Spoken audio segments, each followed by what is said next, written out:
In this one, I'm going to do Tionscadal fhéilte na hÉireann. Pictiúr a hÉireann. Sa chéad pictiúr labhraíonn an múntóir Gaeilge, an túsal ó rion, lena rang idir bhliana faoi Tionscadal atá le déanamh acu mar chuid den chóirsa. Is é tedal an Tionscadal ná fhéilte na hÉireann agus chuireann sé ceist ar an rang faoin na fhéilte is tochtaí i gcultúr na hÉireann. Pléann siad an tábhair seo le chéile sa rang. Pictiúr 2. Sa pictiúr seo socraíonn Seán agus Mára obair a dhéanamh le chéile ar an Tionscadal. Beirtíonn siad ceisna chur ar chaile goháin ar an ábhar agus an sin túris go scríomh bonathair ar an eolas a aonn siad ua. Síon an bhirrtacha síos de clán i bhriain agus íonn siad ortha cad a rinne siad an uirigh. Pictiúr 3. Chun lá éile pádraig a chéiliúra, drastal an chlán ar an mór shiúil ar shráid í chonal agus bhain siad an tanamhas.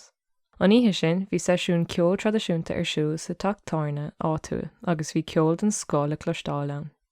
Pictiúr 4. An sin ar oíche tháina, bhí an chlán fíor-gnóthach ag maisiú an tí den ócáid sin.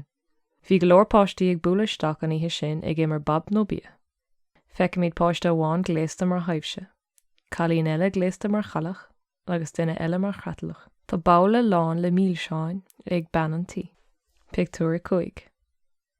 Gan dat ba é buig faointe na bliana don chlán ná an nolig agus feicim iad an chlán a munseo bedóirta sa bhalla mór. Bhí atmosfér úntach le bra agus bhain an chlán tanamh as na hamhránithe carúil an lá sin. Rinne siad úntas ar an grán nolig olmhór leis na sailsí lonnacha go léir. Pictiúr 6. Tá Seán agus Mára fíor-bhuaich as 8 sa fuair siad ón ghlán seo.